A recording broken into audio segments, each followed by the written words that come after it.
So within our organisation, we have a group for LGBTQ plus and for BAME and all this kind of stuff, all these groups.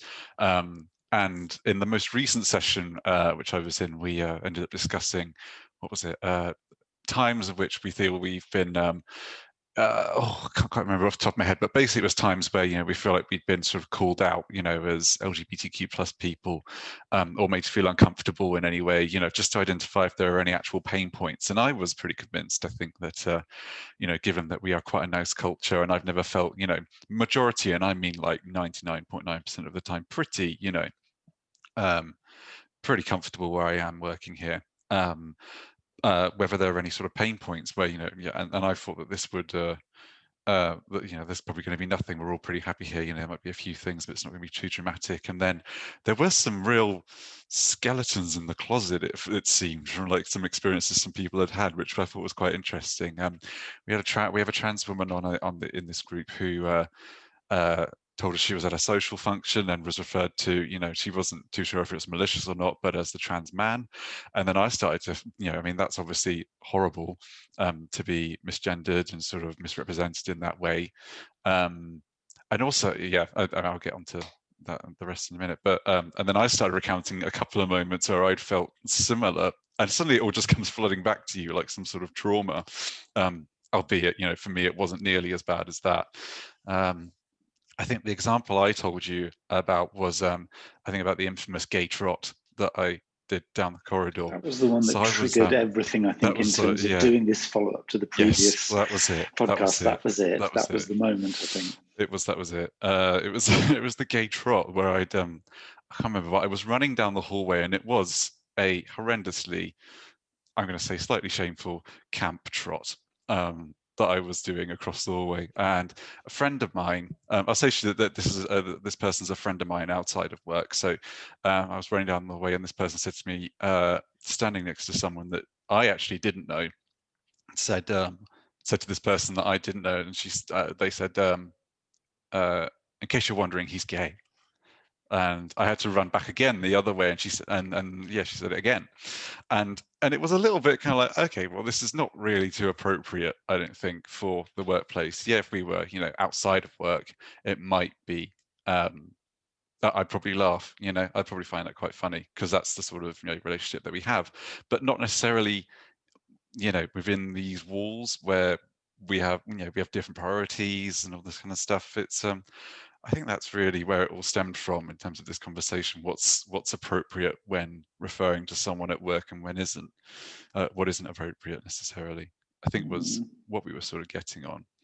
Yeah, so what I'm going to do is I'm going to use this bit, and we're just going to flow. So this is very much for those of you just joining this particular episode and listening in and thinking, what are they talking about?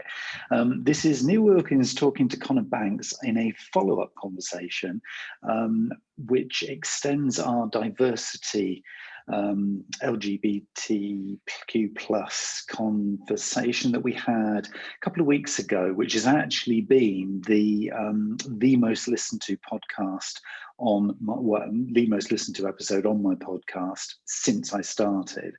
So it's clearly something that is resonating with a lot of people. So when we were talking after the conversation, we thought actually it would be useful to have a follow-up conversation and really kind of explore, I think, kind of almost some of the how to broach this subject, the how to behave appropriately, the how to understand your intention, but also probably, and I want to pick up here, this idea of trying to kind of feel the intention in others when they use certain language, certain abbreviations, certain kind of comments.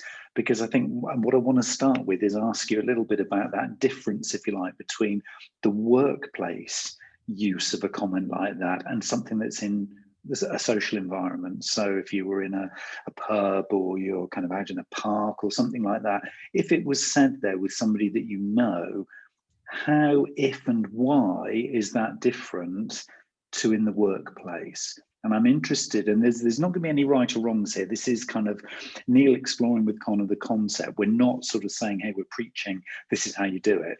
We're just musing and exploring this concept, okay, because it is a sensitive topic. People have a lot of views. There is a spectrum of opinion and, I guess, judgment in terms of what's right and wrong, what's comfortable, what's not.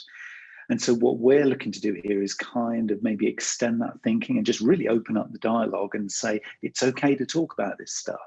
And particularly, as we talked about last time, if you're authentic and transparent and say, look, my intention is, I'm just curious, I want to learn more about this, I want to know how to broach this topic.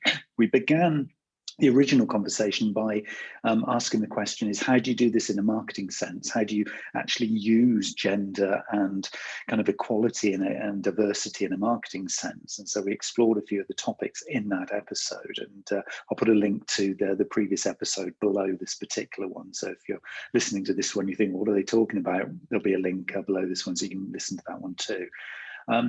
But I want to come back to that question there, because that one really stood out for me there when you were describing that, this idea of potentially a different scenario if you're in work than if you're at home or if you're in leisure time. Talk to me about that, how that feels for you then. I think personally, I was just thinking on the run up before we started this podcast, is that personally, it feels when someone says something like that in that way, you know, especially when you know it's someone there that there's someone there that you don't know in the business, and this is, you know, it's a big business, and you know, you never know who you're really talking to. So I feel like there needs to be that level of mutual respect with anyone that you speak to in this business. But it makes me self-conscious, I think, to the point where it's like I don't want to be referred to as, you know, the gay guy, you know, like just that gay guy. I mean, yeah, and you don't want to, you don't. It's more, you know, I'm a big advocate for not worrying too much about what other people think of you. As far as I'm concerned, that's their business and not mine. However, when you're at work and there's a sort of level of reputation, I think that it's just you might be trying to uphold. Not that I'm worried that they're thinking that gay is a bad thing. I just don't want people to see that that's all that I am. I remember once when I was a lot younger, and this is not entirely work related, but I think it's still relevant. I think when I first came out as gay, my brother asked me, it's actually quite a similar prospect. So my brother came up to me once when we were at school, and he said, and he's about 2 years younger than me, and he said to me, Connor, people are asking me if you're gay and I don't know what to tell them. And I said, well, first of all, Matthew, you can tell them to come talk to me, you know, and then second of all, you know, me is, you know, this much. Being gay is only about this much of who I am. You know, it's not, and that's, I think, what worries me is with some people, their preconceptions is that that's all they see that you are, and especially at work, I feel like that can be quite damaging from my perspective. You know, I mean, as I say, everything, you know, working here is particularly fine anyway, but elsewhere it might not be as much. You know, I've worked at a business before where you know, it's little throwaway comments like I was once in a and this is very generalistic, but it did happen. I was in a customer service department full of you know, middle-aged women basically, and they were all talking about their husbands and boyfriends, and it wasn't the most pleasant environment to work in, I must admit. And they were talking about husbands and boyfriends and how horrible they were, and basically said something like, all men are, you know, bleep it out. And and I kind of thought, well, that's not right, really, is it? And they were like, well, but Connie, you're different. And it's like, well, I don't quite know if that still sits right with me. And it's that level of filtering yourself, I think, especially when you're at work, that, you know, it's not too hard to do. You just got to kind of engage brain before mouth, I guess. I mean, yeah. But that's sort of how it makes me feel. And it's, as I say, that's another example at a different workplace where it's something similar has happened, where someone just throws away a comment, but you kind of think, actually, that's not really appropriate, is it? And you're not thinking properly. So just done. Yeah, so that's in a nutshell, really. And it's interesting when you talk about the almost like the scale of being gay and kind of how that sort of sits as almost like, as if you could describe it as like a percentage of you. I mean, you described it there, sort of visually on screen there, you described it as almost like sort of 10, maybe 15%, something of that kind of order. And the rest of you being made up of so many other facets and skills and experiences and, yeah, kind of features, if you like, of yourself. Do you think what we're doing here then as a society, do you think both in work but also sort of privately, is we're kind of almost sort of making this more than it needs to be, that we're actually kind of building this up into being, oh, it's a label, oh, that actually then means we can generalize about you, much as we do in marketing, we do stereotyping so we can personalize the experience. But is this, do you think, as a society, actually what we're doing is we're kind of, you know, boosting up this label because it's, well, it's exciting. It's something that, oh yeah, well, that makes you different. So therefore I can identify with you on that. Whereas actually another feature of Connor might be that, you know, you have this particular skill to offer the world that's probably like 50% of what you are. And yet we still kind of hook onto this thing, which is either very current or it kind of, it's almost like celebrating the difference, but I'm questioning as to whether it's celebrating difference in the right kind of way. Yeah, and I think it kind of exists in your subconscious almost, I think most of the time, where like, you know, you're when you're speaking to someone, you know that they, I mean, I do it all the time, and you're like, I don't know, whenever you're speaking to someone, you know something about them that's not entirely relevant at all to anything you're talking about, but you're very aware of it, and you have this unconscious bias to, you know, the you've got on your shoulders on one part the way the world sees this kind of person, whatever they may be, and then how you see this kind of person, the person you actually know. And I feel like sometimes they fight against each other, those two things, you know, what society is telling you to think of someone like this, and then the person that you actually know, which is a very important thing, I think, that I try and differentiate between as much as you can, where you're just a bit like, well, this is just another person that I'm, you know, that I'm associating with at the moment. It's not, but at the same time, like I'm not going to say shamefully, but I am quite camp, you know. I do play to my strengths in that regard, which doesn't necessarily help, you know, putting my other people putting me in a box necessarily. But I think that people need to realize that, but just because you're a little bit camp or a little bit, you know, confident, you know, it's not, it might be a frequent trend, maybe, if you are a gay man, and that might fall into the stereotype, but it's not a direct link. It's just a product of how you are. I mean, maybe it's like, I mean, I know plenty of straight people who are very loud and obnoxious and camp, if you will. And, you know, but and then they get the unfortunate kind of like, oh, I wonder if he's gay, I wonder if she's gay or whatever. And then, you know, we're back to square one again, generalizing people. It's kind of like, why do we care so much? You know, that's the other thing of like, when you don't know and you're guessing. So if someone is a little bit, you know, I remember we once had when I was on another team here, we had someone from Italy join our team, and I was in a customer service department, and there was this speculation of whether he was gay, and turns out he was just very confident, and, you know, but the fact that like people kept coming to me and saying like, can you tell if he's gay? And I'm like, why does it matter? Like, what does it, do you think I can, you know? And like, you'd know, Sorry, let me I just get mean, Grinder up and I'll find out for you, shall I? Like, you know what I mean? It's and, you know, and I don't think it's. I don't know why people want to know. I don't quite understand the fascination of it. And also, if you do find out, what does that change for your perception of that person? You know, that's what fascinates me a little bit. If you do know that he's or she's gay or whatever, or they're trans or whatever, like, you know, what is it that shifts in your brain? Why do you want to know? And I'm just thinking about why maybe I want to know, because there is that certain level of curiosity. I suppose in some ways you do it just so you know how to better address someone or refer to someone in certain ways. So like, I know in this LGBTQ plus group that we've got at the moment, one of the key things we're trying to squash is when a lot of people, someone said they had a problem where like they were asking, oh, what does your wife do? Or something like that. But this guy was gay, and it's kind of, they were kind of assuming that he was straight and had a wife. You know, the fact that, you know, assuming he had I think maybe he was referring to it as his partner. I mean, that's the way I usually refer to it. I feel like there's a little bit more anonymity with partner, and it's kind of open to whatever. But that's sort of generalization. So maybe knowing that helps you preempt, and you can say, how's your husband? But also it's easy enough just to say, how's your partner? And it covers all, and they can answer that for you and say, my husband or my wife.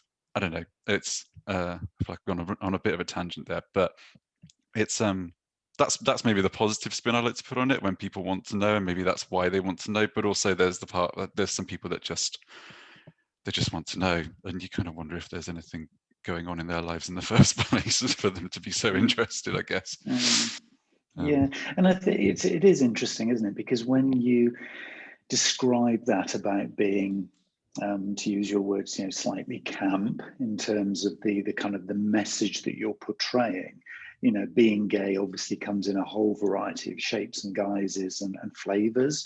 And if you're describing it from your perspective as being sort of very, very comfortably overt with it, to the point of, being, well, yes, yeah, let's use the word overt because I think that's probably the most appropriate word. I mean, some people might say, well, that's exhibitionist if you take it obviously to the nth degree, obviously with your drag queen role. Well, yeah, and again, if you're interested in hearing more about this, you need to listen to the previous episode, listeners, because we talk about that. There we go. So, there's an opportunity there to view this on the spectrum.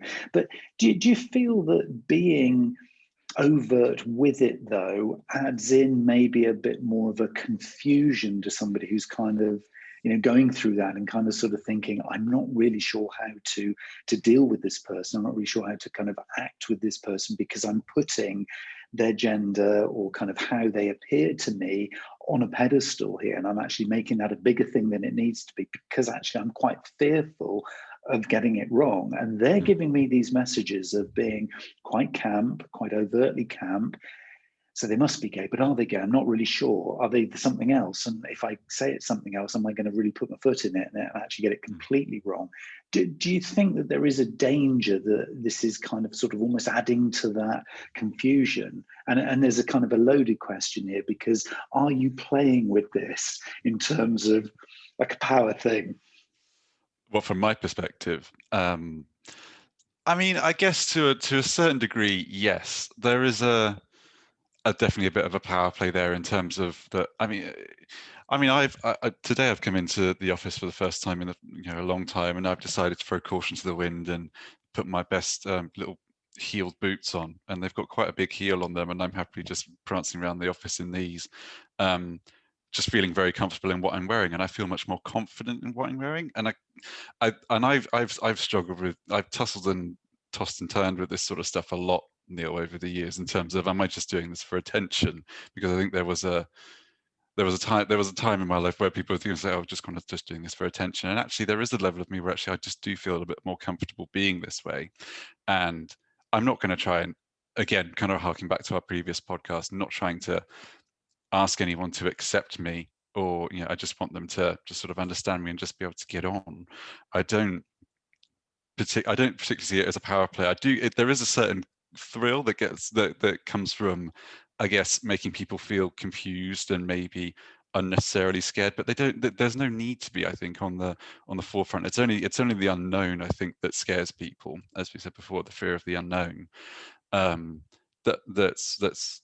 That's throwing people off. It's just something that maybe you don't see as normal in your everyday to-day life. I see it as, in the world I live in, sometimes I see it a lot more often, and that's very normal to me. So what's normal to one person, what necessarily isn't normal to another, I guess.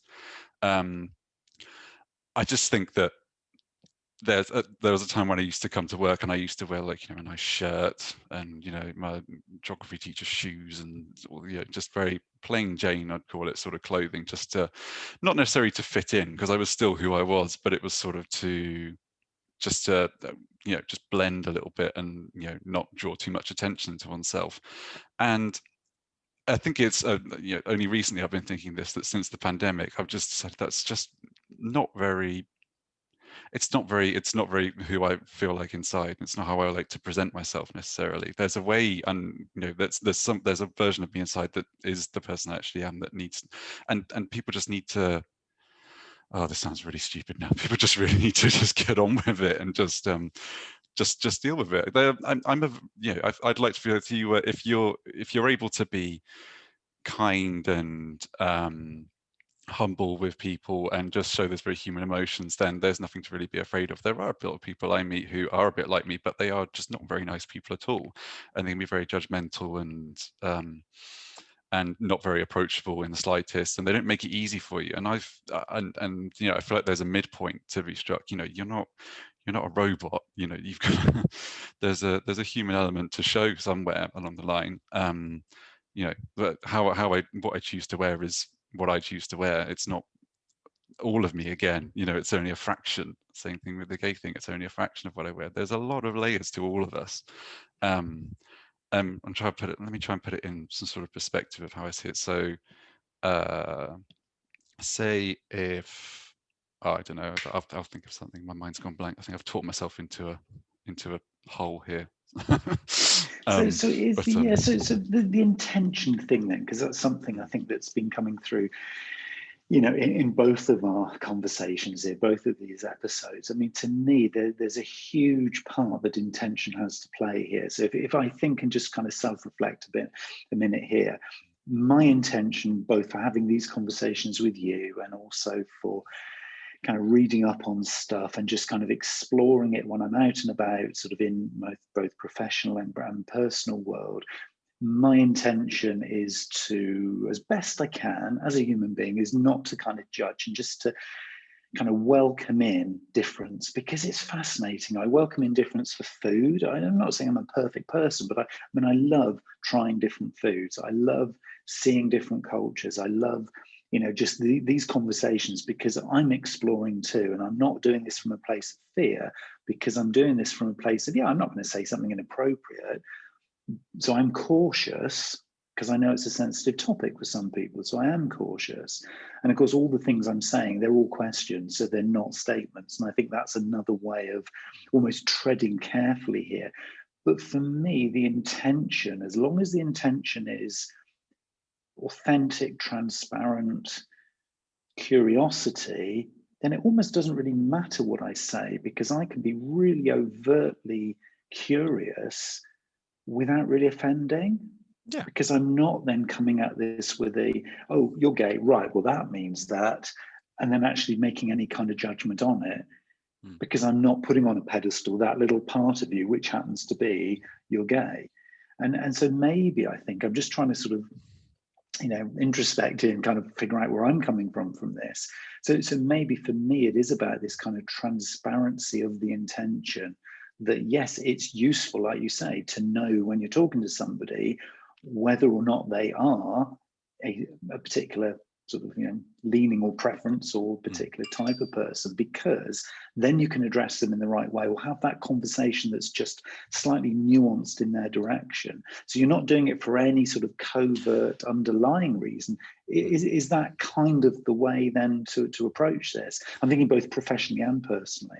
Yeah, no, I completely agree. It's definitely something that it's because, you know, it's the judgments that you make are your judgments to hold. I think where when you meet someone and you find out they are a certain way or inclined in a certain way, but you know, it does help for you to you know, as a species, for us to sort of define each other and be wary of each other. I think it's one of those things, isn't it, where it's sort of ingrained in us to be wary of what's around us, really, and how to treat people in a certain way. I think, as you say, yeah, the majority of us are all, you know, aligned in a certain way that's just, you know, curious and humble and just want to, you know, just want to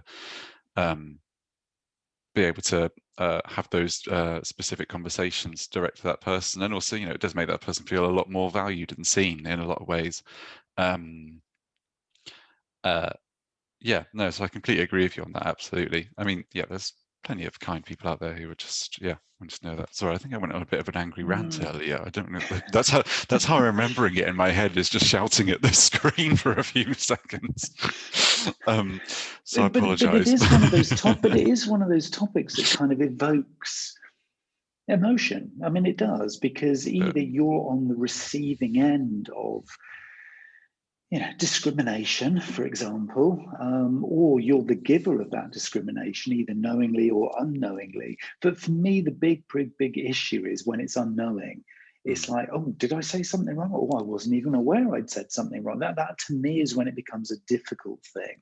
And I think that's why so many people are in fear of this topic and everything around it in terms of color, religion, all of those really kind of now sensitive topics. They probably didn't used to be quite as sensitive as they are now, and obviously we're in different Yeah. ways. But now I think even in the nuance of a simple conversation, people are fearful because it's like, oh, will I unwittingly say the wrong thing? And so I wonder, does it really matter, to be honest? If you're coming from, as you say, a point of kindness, Oh yeah. really it shouldn't matter, should it? If you No, get I it don't. wrong. Yeah, as long as you, because if you're coming from a place of kindness, I think it's quite easy to apologize if you get something wrong, and the other person, your recipient can either. I still believe that they have a choice there and then to either get offended or sort of roll with it, and you can make some things into a bigger thing than they need to be. I think in some respects, so it is a very two-sided thing. I think sometimes you can trip up, and if you're a very kind person and you know, and you say the wrong thing and you apologize. But yeah, I think there are cases where someone's come back at me and I've been I feel like I've been very kind and and been very open and humble about it, but I've had my head bitten off afterwards. And it's and that's just life. I think some people just hear things differently to the way you hear it, and you just don't speak to that person ever again, I guess. But I guess in a professional setting, if you're having to work with those people, then um, I think the way I mean, maybe this isn't, again, there's no right or wrong answer to this. The way I kind of deal with it is that at work, I see people as, I mean, obviously they're people, but they're also tools to what I need to do. People that I work with me on certain things, and I need them for certain things. And then you have your friends who you work with, who you're friends with outside of work, and that's all fine. But I think I have this kind of blank slate stance where I just kind of see that my colleagues as these are people I need to get a job done. And it's not all they are, obviously, but you try not to let anything cloud it other than that. And you kind of end up, and especially when you work with people quite closely, I think you can notice where people have some shortcomings in terms of the way that they work, which completely outshine anything you'd ever think about them for any other reason, anything to do with whatever else they may be outside of that. Mm, uh, yeah, no, I think if you approach just in summary with humility and kindness, then you've got nothing really to worry about. I think who was I listening to? I was listening to a podcast the other day, and they used an example where if you approach the trans person and um, with kindness and just kind of like also talk to me a bit about that, or I don't know, just approaching it with, rather than saying something like, when you find out someone's trans, if you just ask them straight, your first question is, all right, then, so what have you got? That's very abrupt and rude and not, appropriate. But people do speak like that, who aren't, who just kind of see it as and again, acting out of fear and trying to compensate fear with humor, thinking that they're being funny whilst also being completely clueless, and it comes out as quite offensive.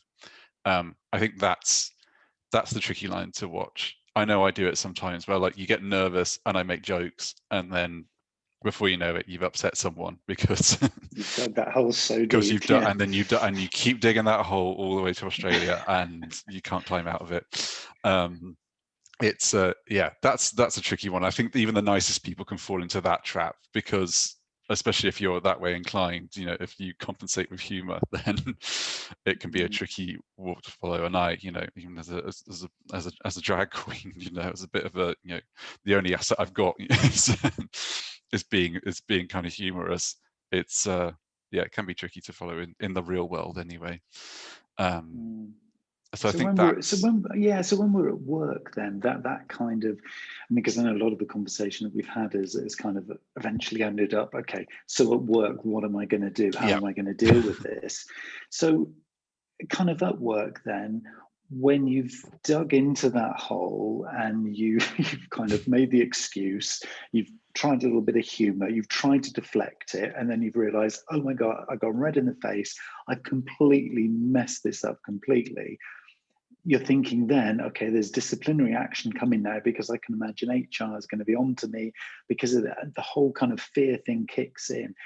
There is a responsibility there, really, isn't there, on both sides here in terms of really understanding that intention? Because if the intention wasn't to, offend, and the intention wasn't to get it wrong, but actually it was badly managed, there's a kind of responsibility from both parties, isn't there, to kind of say, look, okay, let's just agree that this was a bit unfortunate. Whereas actually, if one or other party feels, and this works on both sides, I think, of the equation, if one or other party thinks, actually we've really overstepped, and you put it, a fine line, that kind of balance, then something's got to happen, hasn't it? Something has to be treated. There has to be some sort of treatment of that situation, surely. Yeah, I'd say so. I mean, I feel like a lot of these things, if they're, as you say, if someone's tripped up and they start digging a hole, going red in the face, as you say, then I think the first thing people should try and do, and this is my personal opinion, is try and sort it out just those, if it's just two people, those two people between the two of them, rather than making it into a bigger problem than it may need to be. As long as we're all understanding where we're coming from and it can be resolved that way, then that's, I think, the first port of call, hopefully the only one. And then, if feelings still aren't reciprocated and someone's still getting upset, then that's when, the other teams get called in to have those conversations. I think it's the way to avoid it in the first place is having some understanding of that other person's experiences based on maybe what we know about them in terms of what these certain attributes, so sexuality, race, gender, culture, all these things, and just understanding not maybe jumping to conclusions, but assuming that their life has been different to yours, all of ours has, and it's just taking that into account before you open your mouth, basically. And just it's that thing, it's very easy to say think before you open your mouth, but in terms of what you need to think about is just where has this person come from and where are they going, and and then just looking at yourself and saying how does that, it can even be applied to things as simple as maybe class, even when you're at work, or like when you look at different teams within your organization and knowing the level of hierarchy in which you sit in compared to that. It's just thinking about all those attributes in that one moment and just deciding, is it worth it, or how can I approach this in the most professional way, without bulldozing in. I feel like a lot of I think, again, not to generalize, and this is again my own opinion, but a lot of straight white men that I know don't, there's not that thinking before opening mouth necessarily, and they're usually of a bit older, and it's and there's a world they've grown up in, and I know that that's not the world that I've grown up in necessarily. And you just take that into account when you're speaking to people, I think. Recognizing that if you're speaking to a trans person, you need to recognize the fact that they have probably had a lot more issues than you've had, or just different issues than you've had, things you can't really comprehend. So it's best not to try and insult those things, I'd say. What was the other thing? I'm reading a book at the moment called The Culture Map, which my mum got me for Christmas, and I can't remember the author. I think it was Erin something, but it's not necessarily based on sexuality, but it is in terms of our differences in culture when dealing with different cultures in your workplace, and even taking into account things like that, so that some subcultures are high context and won't explain entirely everything to you when they want to give you instructions, whereas us here in Western countries like the US and the UK will overly explain everything and then round up notes at the end of the meeting and give actions and all this sort of stuff. And when you're speaking to someone from Japan, it might be entirely different in terms of they give no context whatsoever. That sort of stuff that I think most people know when they're in the workplace, especially if you're dealing with different countries and different cultures. Most of us know that if you can apply that to I think the way that we treat each other based on sexuality, race, all this other stuff, then it'll come naturally. Just having that premeditative thought, and maybe just going away and, I think I said in the last podcast that I don't like the idea of the word educate, but maybe I've come around to it now. But going away and educating yourself a bit, and just doing a bit of reading, watching some things, and just being aware of the history and where we're at now and where we're going, and all this, all that sort of stuff. It's not hard to do, and the problem is that I don't think a lot of us don't want to accept that we need to learn more. Everyone, we're not limiting that to any group. People are quite ignorant to learning new things because we already feel like we know everything already most of the time. It's a key point, isn't it? And I think this whole thing that we've been talking about, I think it is about that mindful awareness, those two words, being mindful, as you say, almost like stopping, being present, just analysing and assessing the situation and the person as much as you can do from what you know, and then just being aware of the potential impact of those differences and celebrating those differences and kind of exploring those differences. Because if you can get to a point in any communication, in any setting where you're learning more about that other person, in essence, you are learning, because the mirror effect, you're going to learn more about yourself at the same time. So there's a wonderful journey that you can go on just by having that mindful awareness. I talk a lot about mindful living, and this is just one of those little elements and a beautiful example of, just taking that pause for breath. And too much of us, as you say, we just jump straight in, we make the assumptions, and in we go, all guns blazing. And that's when we fall foul of some of these sensitivities. So I think if there's one thing that people take away from this, it's just like, whoa, hold on, stop, pause, think, just be aware, just be mindful. You don't have to spend a long time doing this, but just give yourself, and reward yourself with that opportunity just to take that moment. And hopefully then, if you can then respond with kindness and empathy, as you've described it, then it's going to be a win-win for everybody, both in work and in play. So I think that's really, really wise words, really. If you're listening to this and you're thinking, I've got an opinion, I agree with Connor, or I disagree with Connor, Neil, you didn't ask the right questions, or you did, or thank you very much, both of you.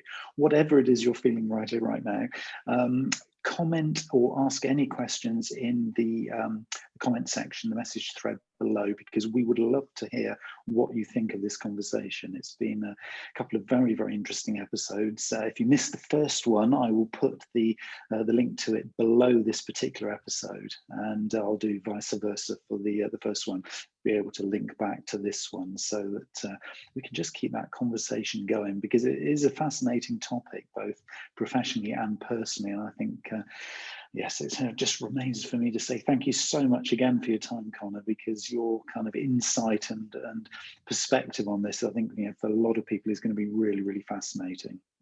Well, no, it's a pleasure. Absolutely, I love doing these. Sorry, I don't know what to say. Yeah, well, certainly with that in mind, if anybody does post a comment or a request for any kind of sort of extension on any of these topics, or deeper dive into some of the things that we have been talking about, we would very much be keen to do another one. Absolutely. I'm sure. So thanks again, Connor, and we'll catch up with everybody listening on the next podcast.